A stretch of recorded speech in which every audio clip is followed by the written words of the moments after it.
Boa noite para quem já vai entrar aí ao vivo, para quem tá chegando depois aí, bom dia, boa tarde.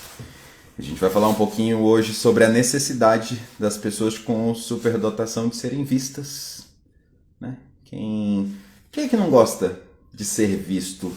Mas por que que essa necessidade aí de quem tem a tal da superdotação parece que é maior do que a dos demais? Boa noite, Isa, bem-vinda. Boa noite, Márcia. Vou dar um tempinho aí pro povo ir chegando. Se vocês quiserem aí mandando um directzinho para quem vocês sabem que isso aqui possa ajudar e ser significativo, eu vou aproveitar que eu já descobri que eu posso fazer isso também, né? A gente, principalmente com quem tá online. Quem vai assistir essa gravação depois aí, gente, é um prazer que vocês cheguem até nós. E para quem tira um tempinho aqui agora ao vivo, é melhor ainda.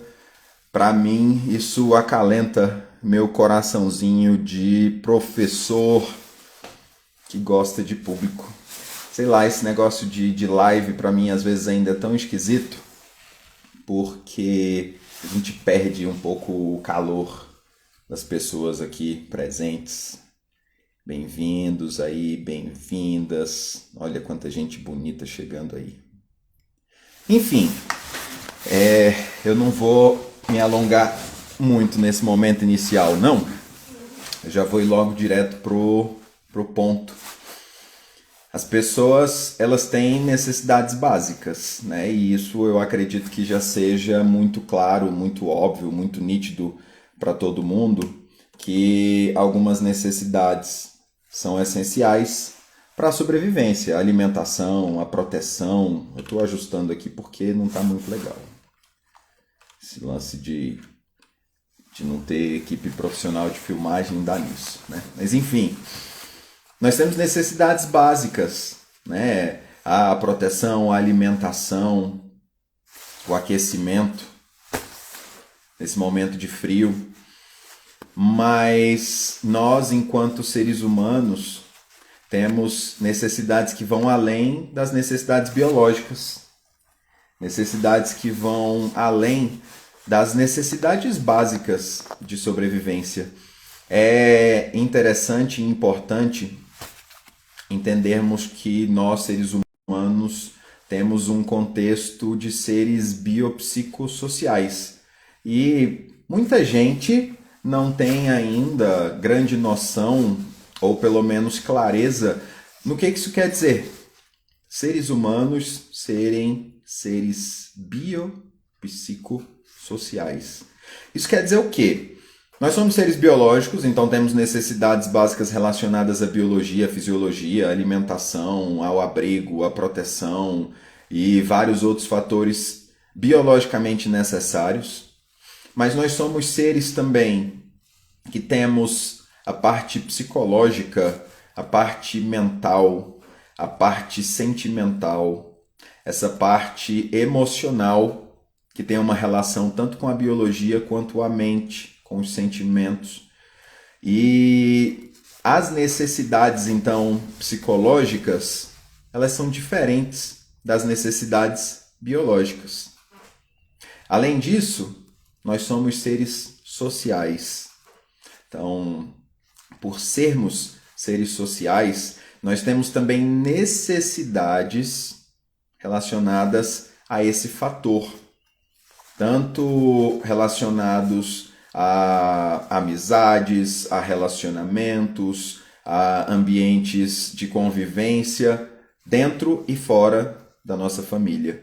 Então, enquanto seres biológicos, psicológicos e sociais, nós temos necessidades diferentes.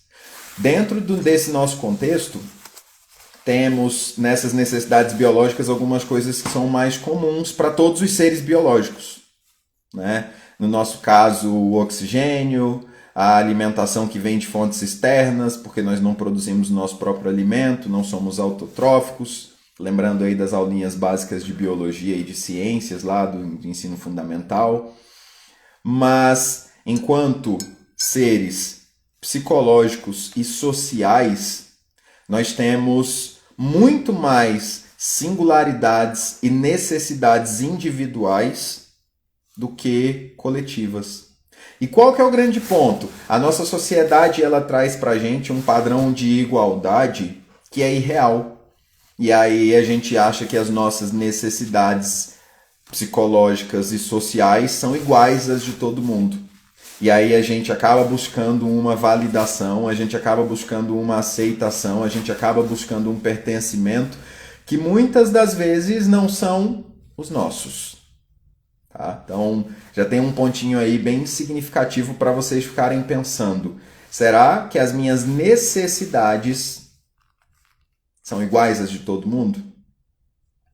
Aí, entrando agora mais especificamente no nosso universo, no nosso tão grandioso e maravilhoso universo da superdotação, eu trago muito para vocês uma coisa que não posso deixar de trazer hoje de novo. Uma característica muito marcante na superdotação é a intensidade.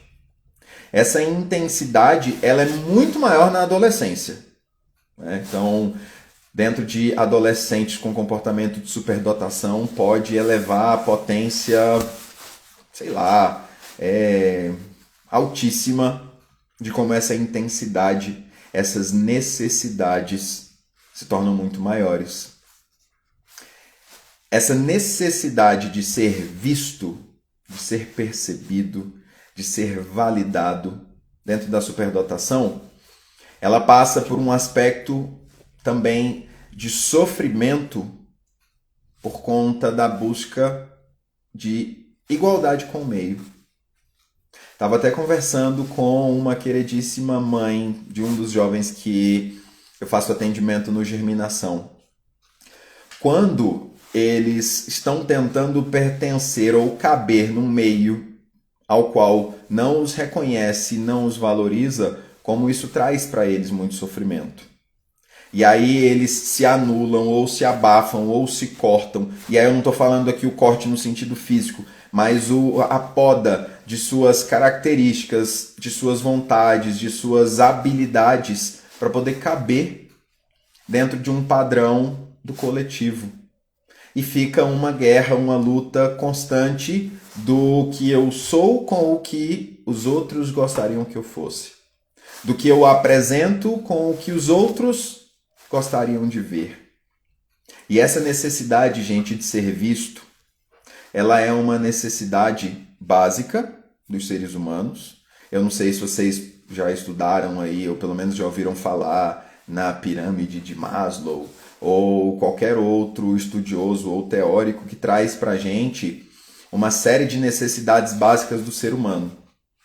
Na nossa infância, nossa necessidade é de ser visto pela família, pelos cuidadores primários, por aquelas pessoas que a gente percebe que têm cuidado, afeto, carinho, que nos dão proteção, aconchego. E aí a criança, para ter a atenção, ela pode ser uma atenção positiva ou negativa. Para a criança é tudo atenção. E aí ela tenta te chamar para brincar e você não dá atenção. Aí ela vai lá e quebra, provoca ou bate. E aí você dá atenção.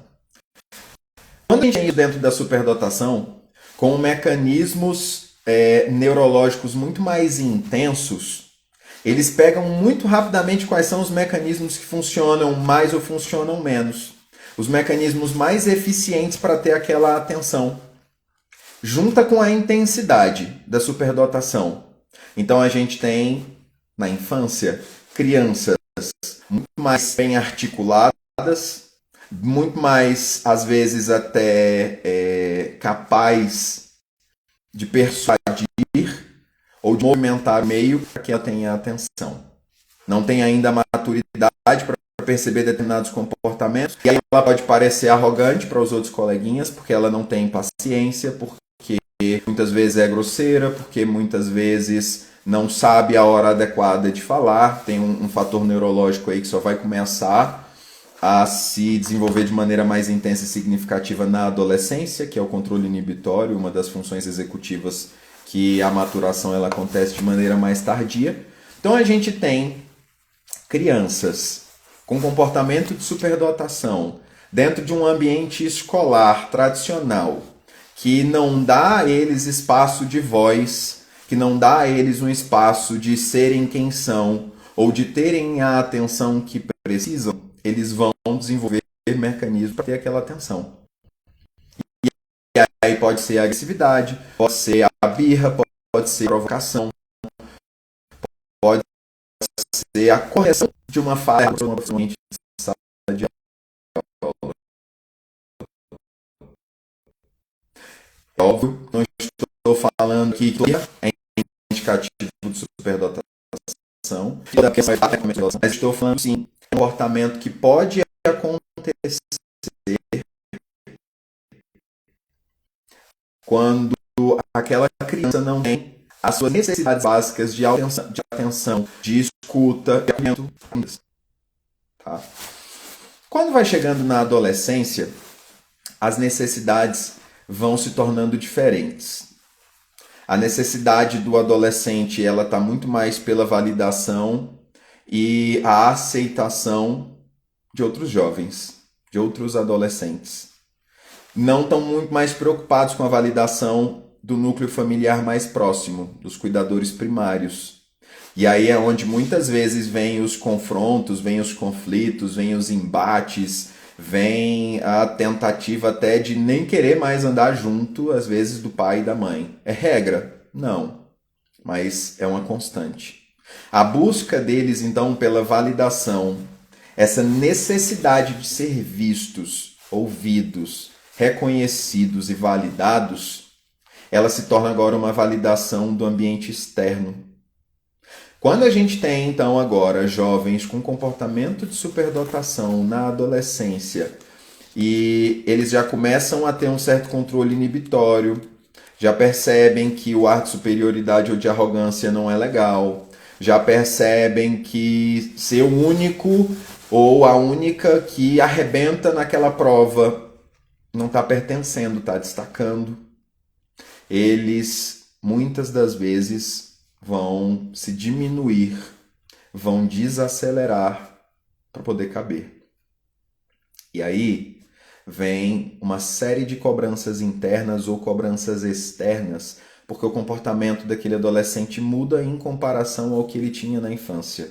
Então a gente pode ter aí uma pessoa que estava tendo um altíssimo rendimento dentro da escola e agora está medíocre, está mediano, talvez até ruim, porque comparando-se ao que ele ou ela apresentava antes, aparenta uma queda de rendimento. E aquele adolescente, na sua necessidade de ser visto, só que agora ser visto pelos colegas, pelos amigos, pelos outros adolescentes, ele não está preocupado com quem ele é ou com a essência que ele tem. Ele está muito mais preocupado com a validação, a aceitação e o reconhecimento do meio.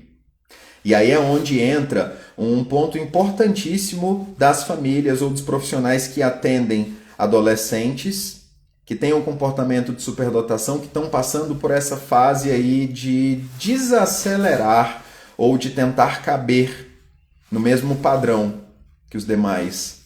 A gente precisa fortalecer a autoestima. A autoestima está diretamente relacionada à autoimagem. A autoimagem está diretamente relacionada ao autoconceito que foi formado desde a infância e que é validado pelas falas externas, que é validado por uma sociedade. E se nós, enquanto famílias, ou nós, enquanto educadores, continuarmos validando só determinados padrões, determinados modelos de beleza, de comportamento, de nota, de rendimento, de profissão, a gente não está incentivando, apoiando ou validando as singularidades, as individualidades de cada um daqueles seres. E aí o que chega muito pra gente aqui, seja no Germinação, ou seja no atendimento pela mentoria, é esse sentimento de inadequação ou esse sentimento de invalidação de quem eu sou com o que a sociedade valoriza, aplaude ou gostaria que eu fosse. Então, nós enquanto cuidadores, nós enquanto educadores, precisamos trabalhar muito mais do que na parte cognitiva, porque, gente, principalmente quando a superdotação é acadêmica, quem convive com essas criaturinhas sabe que elas não vão ter dificuldade de aprendizado dos conteúdos escolares, não vão ter dificuldade de ter um bom rendimento até, ou de passar no seu vestibular, no seu concurso e supostamente alcançarem o sucesso que é almejado pela sociedade. Mas toda a parte não cognitiva, toda a parte emocional, toda a parte interna não está sendo bem desenvolvida. Então a gente precisa validar essa essência de cada um daqueles seres. Tem uma fala que eu falo muito, e talvez você já tenha escutado aqui, ou em alguma das minhas lives, ou em alguma das minhas falas, mas tem uma fala que eu gosto muito de um professor que eu admiro, chamado Clóvis de Barros Filho. E em uma das suas falas ele traz o exemplo de uma goiabeira. Ele faz alguns comparativos do desenvolvimento humano enquanto desenvolvimento de uma planta, e aí ele traz a importância de conhecermos o solo mais adequado, a irrigação, os nutrientes, para que aquela planta possa se desenvolver na sua maior potencialidade. E aí ele coloca o tanto que várias vezes nós pegamos uma expectativa em cima de algo que supostamente é mais interessante ou mais importante, só que vai ser impossível para aquela pessoa poder produzir. E aí ele traz como exemplo uma goiabeira que está cercada de pés de jabuticaba que estão o tempo inteiro falando que a jabuticaba é deliciosa, que a jabuticaba é a fruta da vez, que da jabuticaba é que é o grande sucesso, que a jabuticaba é que dá dinheiro. E os outros pezinhos de jabuticaba ficam se comparando com aquele pé de goiaba, que numa tentativa frustrada de pertencer, ele nunca vai frutificar o que deveria frutificar. Ele nunca vai oferecer o que aquele meio está exigindo que ele ofereça. E ele se sente frustrado, ela se sente invalidada e muitas das vezes até sumiu a palavra, uma impostora. Porque se eu estou no meio de jabuticaba, eu sou uma jabuticaba e eu não dou conta de dar jabuticaba. Então, a síndrome do impostor bate na cara, quase que massacrando, espancando e fazendo com que aquela pessoa tenha um sofrimento intenso. E, gente, dentro da superdotação, para quem se mantém atualizado, para quem tem a mente aberta para outras teorias, para quem sabe que não existe uma receitinha de bolo, tem um ponto aí que é cada vez mais marcante e significativo para nós, que é a intensidade no sentir de quem tem comportamento de superdotação. É a intensidade no sofrer, no se alegrar, no se envolver. Inclusive, dentro da teoria de Renzulli, uma das coisas que ele coloca como indicativo de superdotação é aquele envolvimento com a tarefa, com a atividade de prazer, de habilidade ou de afinidade daquela criatura. Dabrowski traz para a gente a sobreexcitabilidade emocional, que é um sentir muito mais intenso, muito mais amplificado com relação às emoções. E aí, esse meu sentimento de não pertencimento é natural que ele vai ser muito mais intenso do que o dos neurotípicos, do que da maioria da população. E aí, quando eu não consigo ter essa validação do meio, de pelo menos acolher empaticamente o que eu sinto, o que eu penso, o que eu idealizo, eu me sinto cada vez mais desconexo com o meio. E, gente, falando na adolescência, que é minha grande praia, né? É onde eu nado de braçada, se a gente pudesse usar essa alegoria aí de nadador. Dentro da adolescência, especialmente a adolescência com o comportamento de superdotação, essa inadequação é algo que, se eu não tenho uma boa autoimagem, uma boa autoestima, traz tanto sofrimento que se torna numa depressão, que se torna numa ideação suicida e que se torna em um possível suicídio. Porque se eu não caibo, se eu não encaixo, se eu não sou igual a todo mundo e a sociedade diz que quem não é igual está errado, ou que não é igual é ruim, ou que é diferente tem que se encaixar e se adequar numa coisa que eu não consigo, porque um pé de goiaba não vai dar jabuticaba, eu não tenho para que existir. Eu não tenho para que estar aqui. E principalmente quando esse sofrimento que eu sinto é percebido pela minha família e ele sente que faz a família sofrer junto. Ele sente que a mãe sofre com o sofrimento dele. Que o pai briga na escola para tentar fazer com que a escola aceite e valide seu filho. Só que a escola anula, a escola bate, a escola massacra, a escola não adapta, não adequa, não acolhe, não compreende. Todas? É óbvio que não. É óbvio que não. Mas na maioria das vezes que a gente tem esse acolhimento dentro de um ambiente escolar, não é pela escola. É por um ser humaninho ali iluminado, um professor, uma professora, um orientador educacional, uma psicóloga ou um psicólogo que já tem uma visão um pouco mais empática e acolhedora com essas individualidades e consegue dar um acolhimento, uma adequação ou um direcionamento ao qual faz com que aquele jovem ou aquela jovem se sinta visto, vista, que exista. E a gente sabe que a pandemia trouxe esse sentimento de invisibilidade muito mais intenso. E, gente, se as pessoas neurotípicas sofreram, podem ter certeza que as pessoas neuroatípicas sofreram muito mais. Mas, Chico, meu filho se adaptou tão bem à pandemia e à aula remota que não queria voltar. Não queria voltar para a aula presencial. Muito provavelmente porque o espaço presencial para ele trazia muito mais sofrimento do que a aula remota. Como eu disse para vocês, cognitivamente falando, academicamente falando, a maioria deles não vai ter problema, gente. Vão aprender e vão se sair bem e talvez até melhor do que a grande maioria sairia. Mas um ser humano, ele é feito só de conhecimento acadêmico? Eu vou voltar numa fala do começo dessa minha fala de hoje.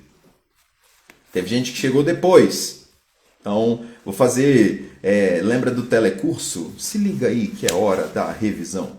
Eu falei que nós, seres humanos, somos seres biopsicossociais. E isso eu sei que é figurinha repetida para várias das minhas falas. Mas ser uma criatura, então, biológica, uma criatura que tem pensamentos, memórias, lembranças, sentimentos, e uma criatura que tem uma necessidade de vida social, e essa vida social, ela parte de vários princípios. Por mais que você seja autossuficiente, você nunca vai conseguir fazer tudo sozinho. Você nunca vai trazer o melhor de si sozinho. Ah, mas eu sou autodidata, eu aprendo sozinho. Você aprendeu um conhecimento que alguém desenvolveu. Por mais que você leia sozinho, mas alguém escreveu aquele livro. Ah, mas eu sou autossuficiente porque eu que pago minhas contas, vivo sozinho, banco tudo, pago tudo. Ok, mas você produz todos os seus alimentos? Ainda vou contar mais um detalhe para você, que talvez você não se lembre lá da aula de biologia. Você, ser humano, é uma criatura heterotrófica. Sabe o que é isso? Você não consegue produzir seu próprio alimento. Você precisa de outro ser vivo. Tá? Nós, seres humanos, temos a necessidade dessa vida social com outros seres vivos. Pode ser uma planta, pode ser um animal, mas o ideal é que sejam pessoas. E, gente, Hannah, sinto muito pelo que você acaba de colocar. É tão ruim quando a gente não se sente pertencente, né? Quando a gente não encontra pessoas que encaixam. É como se fosse aquela peça de quebra-cabeça. E aí você tem plugs que não se encaixam. E aí, como é dolorido, como é ruim. E aí um ponto, a gente vai aprendendo a sobreviver. Nós que temos comportamento de superdotação, que neurologicamente temos um funcionamento diferente no cérebro, temos uma grande capacidade adaptativa de fazer conexões com os nossos conhecimentos prévios e os nossos conhecimentos atuais, a gente vai se adaptando ao meio. E se eu preciso aprender a viver sozinho, ok, eu vou viver sozinho. Mas é natural que quando a gente consegue conviver ou viver com pares, com pessoas que tenham afinidades de assuntos, de temas, de velocidade, de memória, de qualquer outra coisa. Como isso é bom? Como a gente se sente bem? Porque isso é fisiológico. Isso não é invenção da sociedade atual. Isso é todo um processo evolutivo da nossa máquina biológica. Nós temos uma série de neurotransmissores que só vão ser produzidos na maneira adequada e intensa quando a gente está dividindo o espaço. Assim como nossas emoções básicas, seja a raiva ou a felicidade, a gente vai vivê-la de maneira muito mais intensa quando temos outros seres humanos ao nosso redor. Só que se eu tenho dentro desse ambiente ou desse espaço pessoas que estão desconexas, pessoas que não têm afinidade, pessoas que não são empáticas, que não são acolhedoras, que são julgadoras, que massacram o que eu sinto, o que eu penso ou o que eu desejo, que tipo de emoção o meu corpo vai estar sentindo? Que tipo de sensação o seu corpo vai sentir? E aí é óbvio que vai ficar um processo aí de, como é que eu posso dizer, de incoerência do meu lado racional com o meu lado emocional, vivido de maneira muito mais intensa em um cérebro neuroatípico. Em um cérebro que tem mecanismos elétricos muito mais intensos. Para quem nunca ouviu falar na tal aí da sobreestabilidade, imagina o seguinte, a tensão energética que chega até o poste da tua rua, ela normalmente é de 500 volts. Os postes de alta tensão normalmente são mais de 1000 volts. E tem que passar por todo um processo de redução de carga por transformadores para chegar na tua casa em 110 ou 220. Tá? O que acontece? Imagina que um cérebro neuroatípico que tem a sobreestabilidade, ele trabalha em uma voltagem muito maior do que a voltagem padrão. Então imagina um poste de alta voltagem aí de 1000 volts. A maioria das casas trabalham em 220 ou 110. E não vão entender, nem vão conseguir resistir a toda essa intensidade. Aí agora imagina uma criaturinha que foi ensinada desde a infância de que ela tem que caber, de que ela tem que ser igual, de que ela tem que funcionar igual a todo mundo. Ninguém passa o que ela passa ou ninguém sente o que ela sente. Quando ela vai compartilhar com alguém toda aquela intensidade no sentir, ela não é validada, ela não é acolhida e ela muitas das vezes ainda vai ser tratada como mentirosa. Porque não, todo mundo funciona em 110 ou 220. Como é que você vem me falar aí que sua voltagem é de 1000 volts? Isso não existe. Se nós não passarmos pelo processo de autoconhecimento, de autovalidação e de autoacolhimento, a gente passa uma vida constante de sofrimento. E aí eu vou tentar botar um eletrodoméstico para funcionar na voltagem em que todo mundo colocaria, mas a minha rede não é aquela. Vocês percebem mais ou menos como funciona? Qual é a grande diferença? Quando eu tenho uma pessoa, e aí tem uma fala interessante de Dabrowski, na realidade não é uma fala, mas uma das coisas que Dabrowski traz com relação a essa sobreestabilidade, essa intensidade no sentir, Se eu não me adequo, se eu não me conheço, ou se eu não me valido, isso me traz sofrimento, e esse sofrimento ele pode se transformar numa neurose. Pode se transformar em um surto psicológico, uma grande crise de depressão, uma grande crise de não adequação, inclusive um suicídio. Mas se eu me percebo, se eu me valido e se eu me desenvolvo, aí vem dentro do que a teoria dele traz, dessa reconstrução positiva, por isso que chama a teoria de desintegração positiva. Quando aquilo ali me traz um crescimento e uma melhora, eu não vou sofrer, eu vou sofrer menos por ser diferente dos outros. E aí a gente tem inúmeros exemplos, né? Einstein, Pelé, Marie Curie, aquele professorzinho lá do interior dos Cafundó do Judas que está lutando contra todo um contexto educacional falido, mas que ele não desiste, ou que ela não desiste dos seus valores, sejam eles morais ou sociais, de funcionar em um ritmo diferente. Essa necessidade, gente, de ser visto, de ser validado, de ser acolhido, é natural do ser humano. Só que, repito, ela é muito mais intensa em quem tem comportamento de superdotação. Por isso, é tão bom, é tão significativo e tão marcante quando eles vêm num sentimento constante de inadequação e não pertencimento e de repente se esbarram com um grupo como o Germinação, ou se esbarram com o atendimento de uma sala de recursos, ou se esbarram com um grupo terapêutico de adultos com comportamento de superdotação, ou se esbarram em um grupo de pais e mães, como é o caso do Família, ao qual vão poder trocar, ouvir, falar com outras pessoas que vivem seus dramas, suas alegrias ou suas intensidades.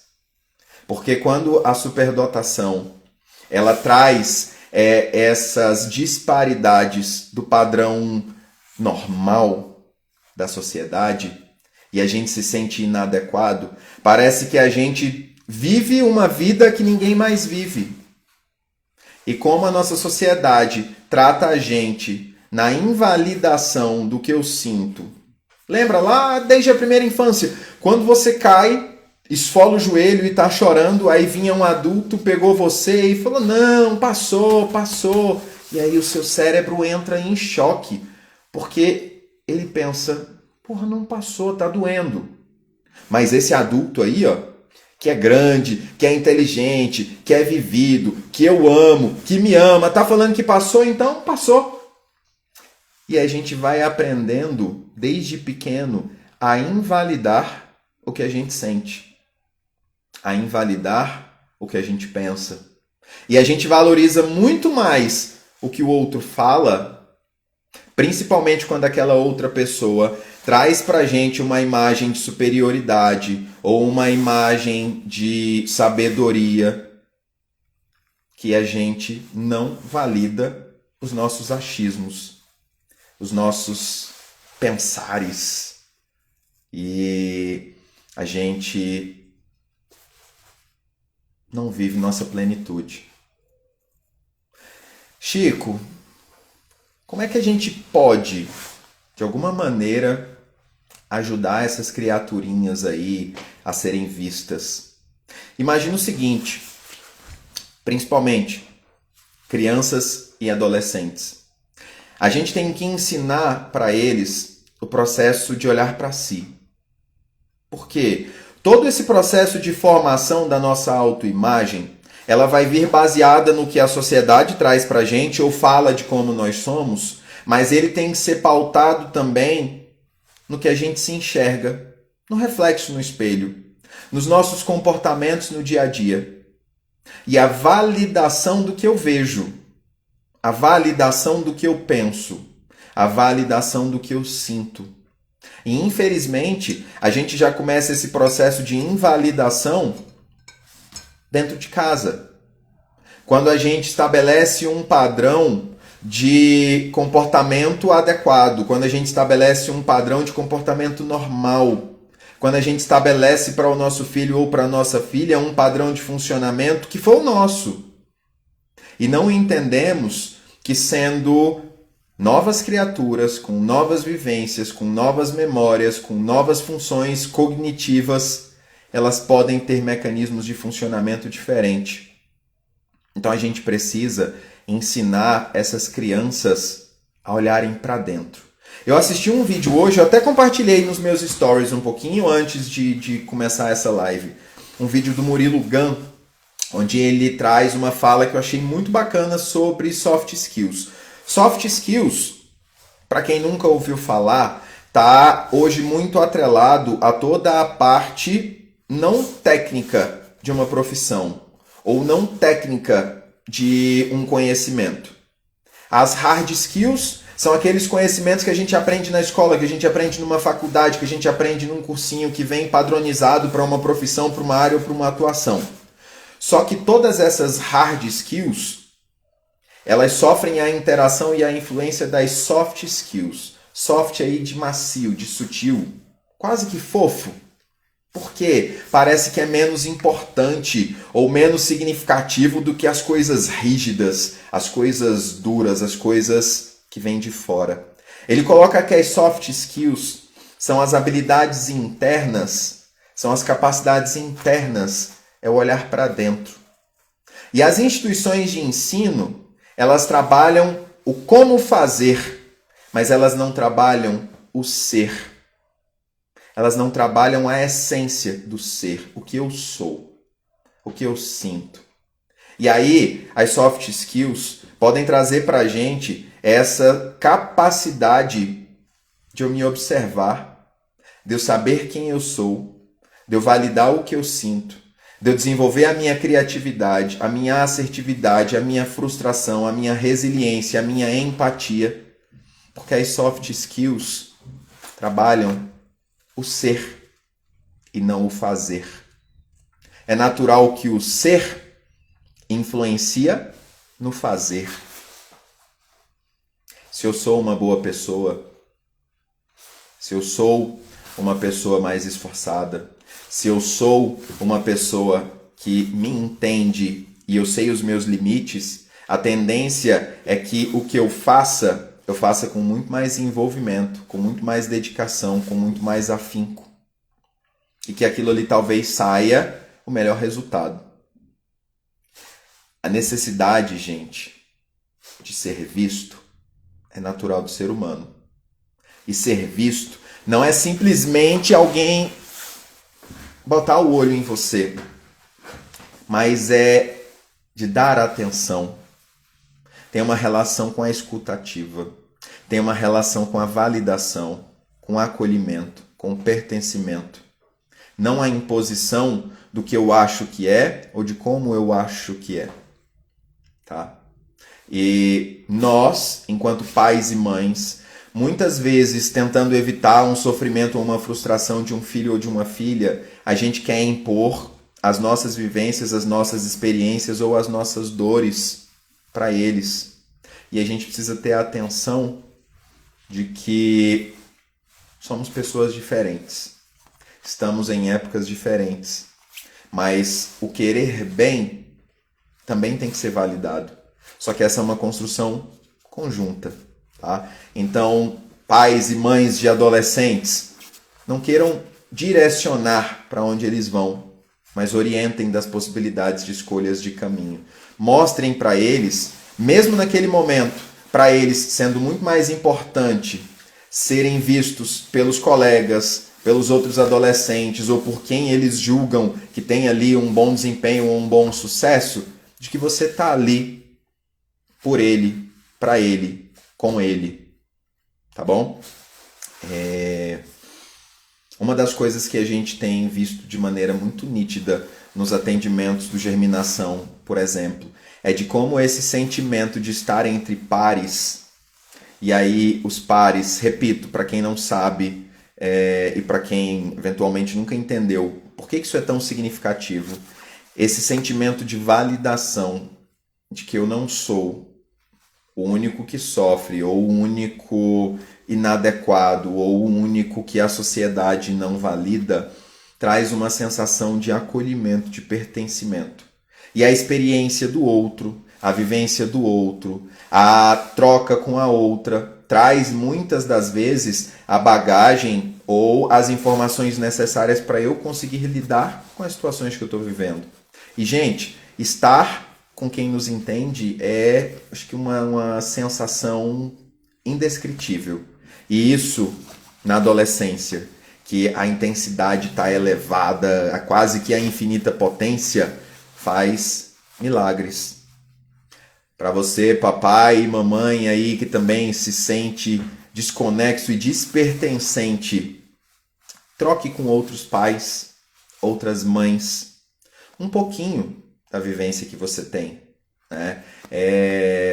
Como a Patrícia acabou de colocar aí nos comentários, que quem vai ver depois não vê os comentários do ao vivo, né? A partilha enriquece o mundo psíquico.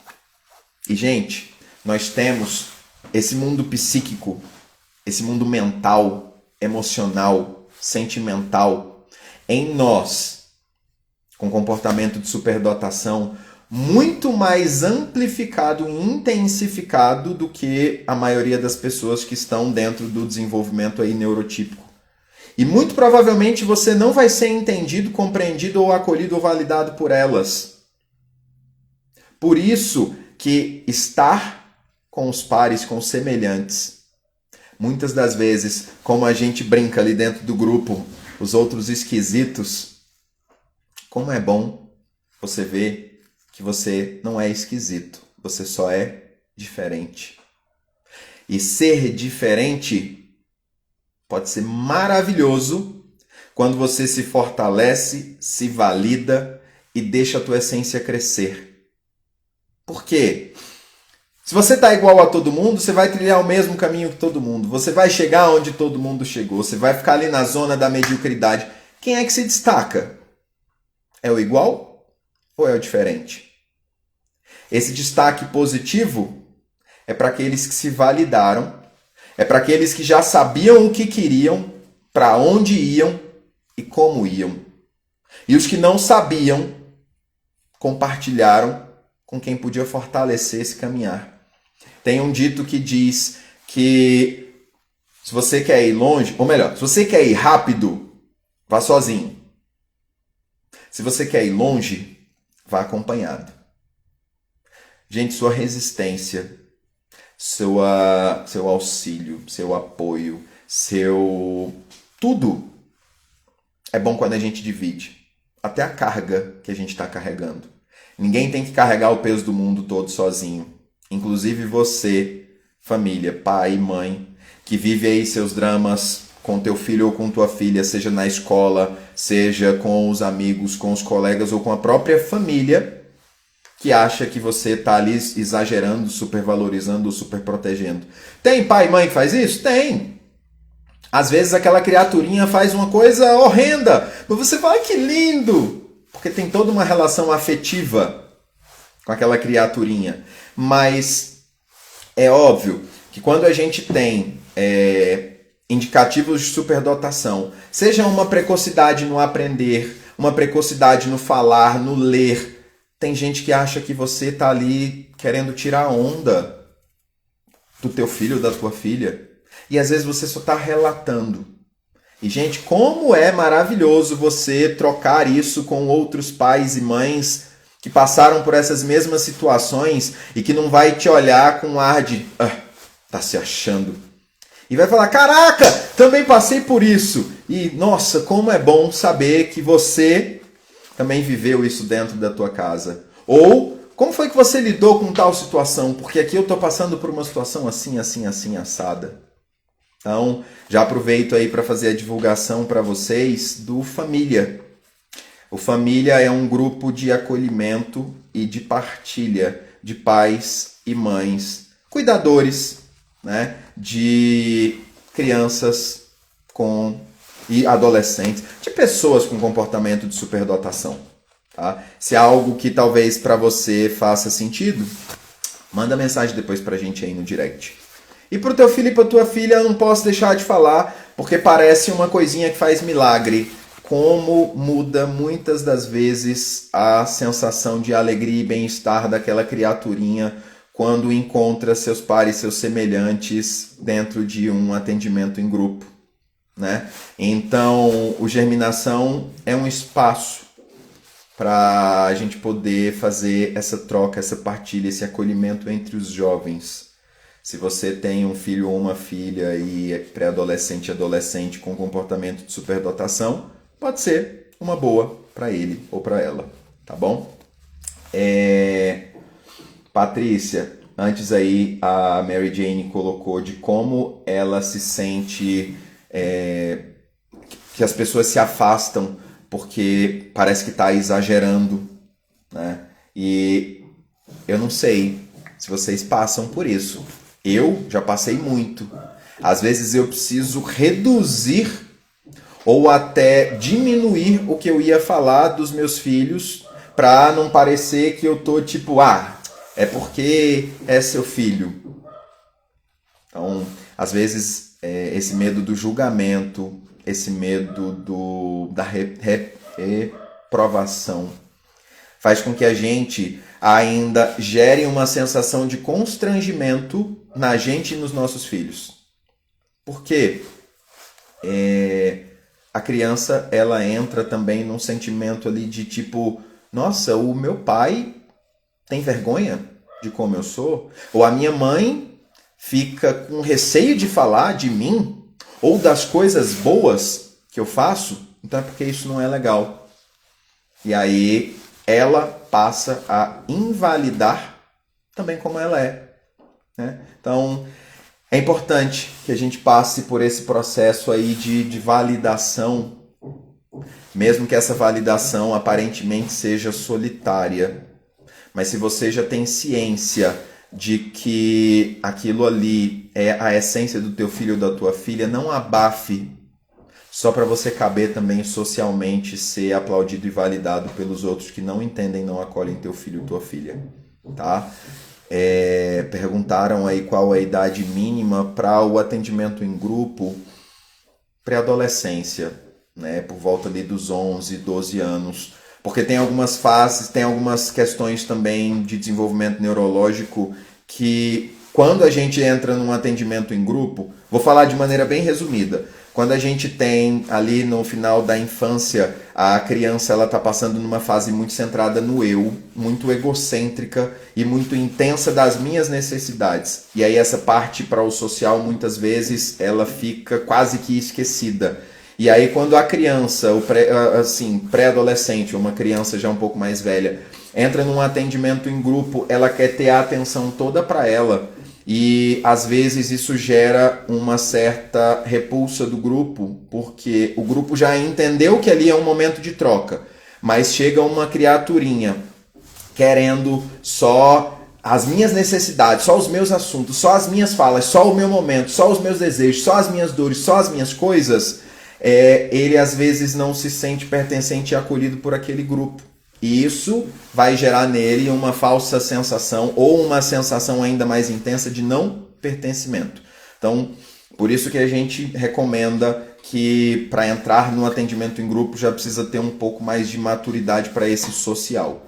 Se tem essa necessidade ainda muito individual, muito egocêntrica, egoísta, e não estou falando no sentido negativo, mas essa intensidade ainda muito voltado para o eu, minhas necessidades, eu recomendo a mentoria, que é um atendimento individual, onde o foco é a criança, né, o adolescente.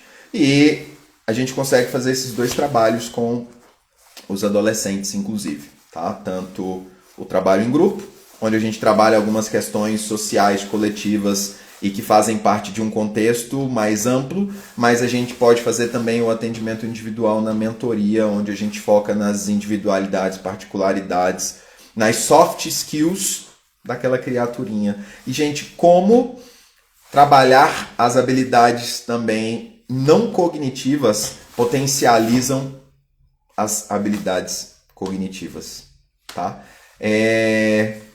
Nossas lives, elas vão ficar sempre gravadas. Elas não vão ser muito longas. A gente quer manter essa média aí de 45, máximo 50 minutos. Então estamos caminhando para o final.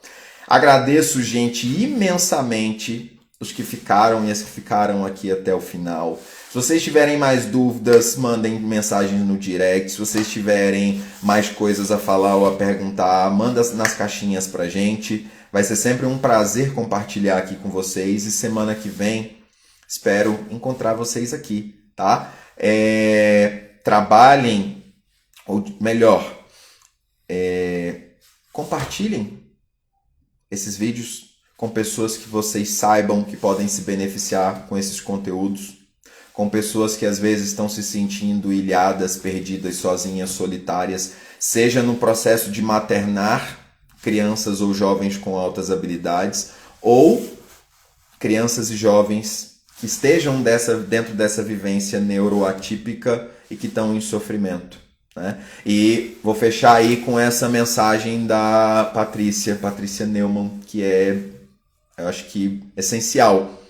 Trabalhar essas especificidades, essas singularidades, essas individualidades, ela é tão importante quanto trabalhar também essas habilidades sociais, porque esse processo de autoconhecimento, de autovalidação e de autopertencimento faz com que eu me misture melhor, eu me socialize melhor, eu aceite melhor também as limitações do meio, porque às vezes aquele meio nunca vai conseguir oferecer o que eu preciso, mas aí eu vou ter essa consciência de poder buscar os meios mais adequados ou mais propensos para o que eu preciso, tá bom? Então, gente, um imenso prazer, beijo grande no coração de vocês. Depois que eu soltar esse vídeo aqui, vai lá, curte, comenta, salva, compartilha para aumentar o algoritmo aí do Instagram e isso poder chegar em mais pessoas também, beleza? Boa noite, fiquem bem e até semana que vem.